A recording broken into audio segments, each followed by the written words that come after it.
Olá, gente! Agora nós vamos fazer um estudo sobre a literatura realista, um estudo sincronizado com o período histórico, com a demarcação do tempo e com algumas obras que foram marcantes dentro desse período. Vamos começar nosso estudo. Nós vamos situar a literatura realista, quando ela surgiu, quais foram as características históricas, o que nós vamos encontrar nessa literatura. Então vem comigo que nosso estudo está começando agora. Aqui nós temos um panorama do período de início da arte realista. Em meados do século XIX se deu esse movimento literário, artístico, do realismo e do naturalismo. Como características, nós vamos ter a arte realista tem o predomínio da razão, objetividade, cientificismo, que é o culto da ciência como a solução para os problemas da humanidade, denúncia dos vícios e corrupção da sociedade e análise minuciosa do caráter das personagens. Machado de Assis é o grande realista brasileiro. Na França nós temos Gustave Flaubert e Émile Zola.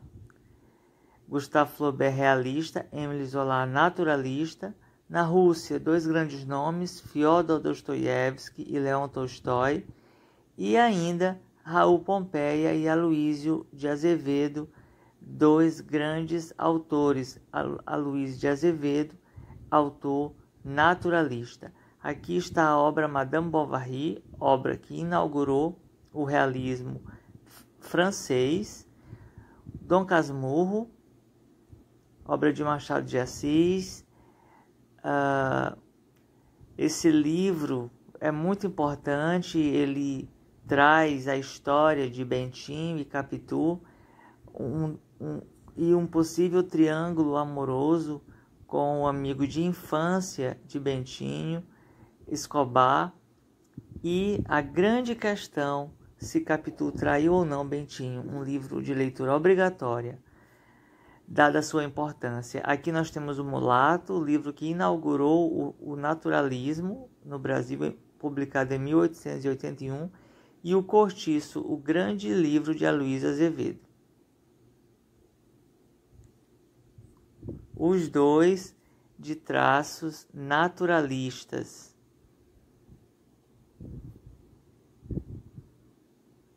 Mais à frente no nosso estudo, nós vamos fazer a diferença entre o naturalismo que está dentro do realismo, mas há uma diferença entre os livros que seguem essas tendências. Machado de Assis não escreveu apenas romances, ele escreveu muitos contos, todos com um caráter muito importante de análise psicológica das personagens centrais.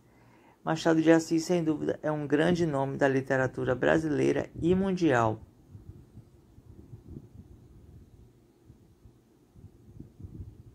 O Crime do Padre Amaro, o livro que inaugurou o realismo português, que traz a questão do padre que comete desvios de conduta, é uma forte crítica ao clero. E a Educação Sentimental, de Gustave Flaubert, outro livro muito importante, que ele cria o cenário social que desencadearia essa reação contra os exageros românticos.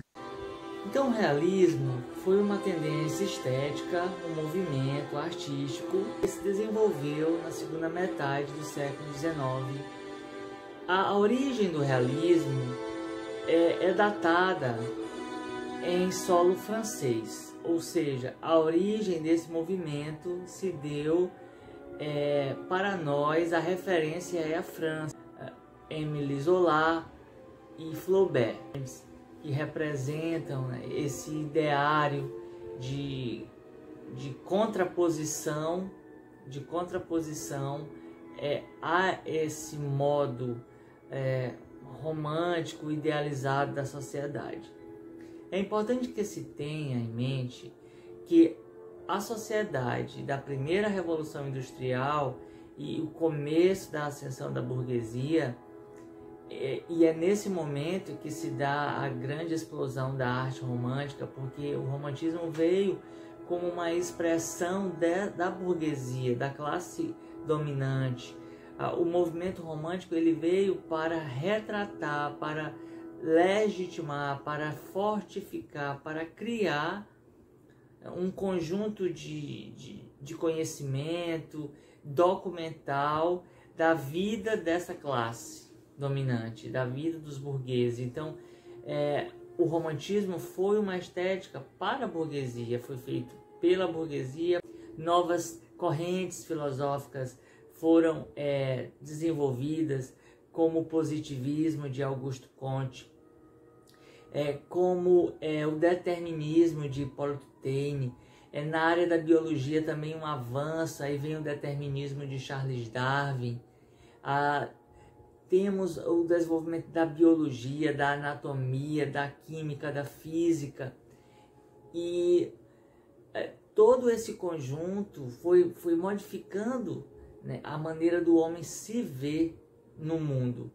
Só que diante de um contexto tão brutal, em que havia uma grande massa proletária na miséria e uma pequena camada social rica, começa o que? Os artistas, que são homens de seu tempo, eles começaram a perceber que eles tinham o dever de expor e denunciar as mazelas sociais, as corrupções das condutas humanas, toda sorte de vício. Agora nós vamos assistir a um vídeo que mostra sobre o contexto social daquela época, como eram as condições de vida, tanto do proletariado quanto do burguês, quais eram as inovações tecnológicas, quais inovações em termos de arquitetura, quais mudanças nos meios de transporte, como a sociedade estava organizada na segunda metade do século XIX.